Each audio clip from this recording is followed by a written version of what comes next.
Hello everyone, welcome to the Chudiwal physics classes. Please इस channel को subscribe करें और चलते हैं आज के टॉपिक की तरफ। Vector product of two vectors.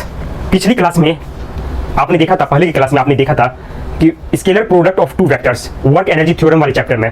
Likewise यहाँ आपको देखना है vector product of two vectors. जब भी आप vector product of two vectors निकालते हैं then you find new vector. और जबकि पिछली क्लास में जो आपने देखा था वर्क एनर्जी थ्योरम चैप्टर में, वहाँ पे दो वेक्टर के स्केलर प्रोडक्ट आप ले रहे थे, तो वहां पर आपको वर्क डन निकल रही थी, फोर्स और डिस्प्लेसमेंट की डॉट प्रोडक्ट। तो वहां आपको डायरेक्शन नहीं मिल रही थी रिजल्ट में। लेकिन यहां पर vector product of two vectors means दो वेक्टर, सपोज ए और बी है, ए वेक्टर और बी वेक्टर, ए वेक्टर और बी वेक्टर, इन दोनों की जो मैग्नीट्यूड है सपोज सी है, लेकिन सी की डायरेक्शन भी है, that's why it is called cross product और वेक्टर प्रोडक्ट। यहाँ पर क्रॉस साइन का यूज है, that's why it is called cross product. और जबकि आपने पीछे जो देखा था वर्क एनर्जी थ्योरम में, वहां क्या थी, फोर्स और डिस्प्लेसमेंट की डॉट प्रोडक्ट थी, जिससे हमें वर्क डन मिलती थी। Work done is scalar quantity, यहाँ पर क्योंकि ये डॉट प्रोडक्ट है तो यहाँ पर सी की डायरेक्शन भी होगी। अब जो सी की डायरेक्शन है वो डायरेक्शन इस प्लेन के, ए बी सपोज इस प्लेन में है, ए और बी इस प्लेन में है, तो सी की जो डायरेक्शन होगी वो प्लेन के अप साइड होगी या डाउन साइड होगी, मींस प्लेन के इस तरफ होगी या उस तरफ होगी, इस तरह से बोल सकते हैं, अपवर्ड या डाउनवर्ड। अगर कोई प्लेन ये है तो इसके अपवर्ड या डाउनवर्ड, क्लियर। यहाँ पर इसके आगे होगी या बिहाइंड होगी। अगर ए और बी, सपोज ए की वेक्टर ये रही, बी की वेक्टर ये रही, लेकिन इसका रूल क्या है, किस तरह से आप सी निकालेंगे, तो उसका जो रूल है, उसका रूल है राइट हैंड थंब रूल लगाना है आपको। Right hand thumb rule means इस तरह से करना है कि ए और बी, ए पहले आपको ए की तरफ अपनी फिंगर रखनी है, सपोज ए की डायरेक्शन ये रही तो मैंने सारे फिंगर को ए की डायरेक्शन में कर दिया। आफ्टर दैट फिंगर को इस तरह से कर्ल करें, जिससे आपने कर्ल किया, इस तरह से कर्ल करना है कि ए में पहले जाए फिर बी में, बी को ले, ए से बी। लेकिन एंगल जो है ये एंगल आप देखेंगे ए से बी, पहले तो ए की तरफ रखनी सारी फिंगर, फोर फिंगर आपको ए की तरफ रखनी है,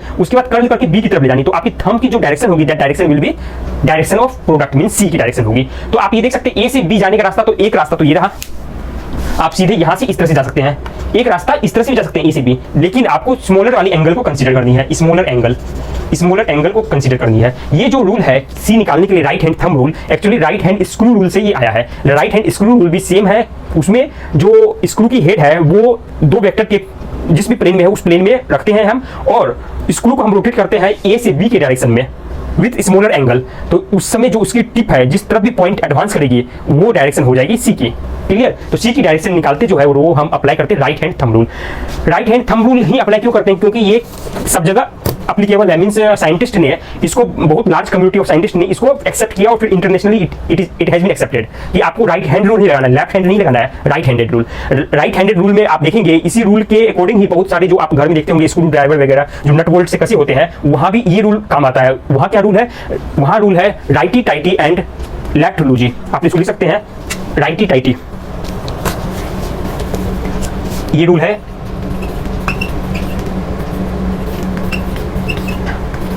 लेफ्टी लूजी। ये वाले रूल आप हर जगह देखेंगे, राइटी टाइटी लेफ्ट लूजी मींस अगर किसी भी, अगर आपके पास नट बोल्ट हो या कहीं पर भी टर्निंग मोस्ट थ्रेडेड थिंग्स, जैसे नट आप थ्रेड देखेंगे उसमें, नट जो आपके पास स्क्रू रहते हैं ना उसमें भी थ्रेड होते हैं। थ्रेड मींस एक पैटर्न होता है लिखा उसमें, क्लॉकवाइज या एंटी क्लॉकवाइज।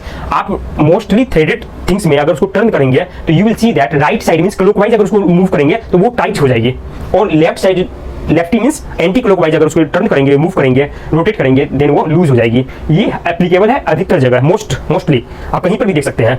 आप कार अगर ड्राइव करते हो वहां भी यही रूल है। आप अगर फिंगर को कर्ल करेंगे तो ये जो डायरेक्शन जा रही है, तो आप अगर डोर को लॉक करनी है तो इस डायरेक्शन में आप अगर चाबी को, की को टर्न करेंगे then you will find that जो की है वो अंदर की तरफ जाएगी, मींस डोर लॉक हो जाएगी। और ओपन करनी है मींस इसके अपोजिट। देखिए ये एरो है, इसे एरो समझिए, तो इस एरो की डायरेक्शन इस तरह से है, आप देख रहे हैं ना, इस तरह से इस एरो में अगर मूव करेंगे तो अंदर की तरफ जाएगी। जब आप कार ड्राइव करते हैं तो उसकी डोर जब ओपन होती है तो आप इस एरो की तरफ मूव करते हुए की को डालें उस डोर पर, की को जैसे ही टर्न करेंगे इस तरह से, तो वो ये डायरेक्शन जब अंदर है तो इसकी डायरेक्शन डोर की तरफ है। तो ये जब आप इस तरह से रोटेट करेंगे मींस इस एरो के डायरेक्शन में, तो ये थंब इनसाइड बताती है, इट मींस दैट डोर में आप चाबी लॉक कर रहे हैं। अगर ओपन करनी है डोर को तो इसकी जस्ट अपोजिट इस तरह से करेंगे तो ये वाली थंब की डायरेक्शन अपोजिट जाएगी। आप देख लीजिए, इस तरह से करेंगे तो इसकी डायरेक्शन बाहर की तरफ, तो ये जो दरवाजा है डोर कार की वो ओपन हो जाएगी। ये रूल फॉलो होता है। आप स्टार्ट करते भी कार को जो स्टार्ट करते हैं उसमें भी ये रूल अप्लाई कर सकते हैं। कार को जब भी स्टार्ट करेंगे आप देखेंगे कि कार में चाबी डाले और उसके बाद फिर आप उसको इस तरह से इस फिंगर में रोटेट करेंगे तो इनसाइड जाएगी चाबी, और उस इनसाइड जाएगी मींस उसमें वो चाबी काम करेगी, की काम करेगी। आप कार को ओपन कर सकते हैं, स्टार्ट कर सकते हैं। वहीं अगर कार को बंद करनी है तो चाबी आपको उल्टी घुमानी है,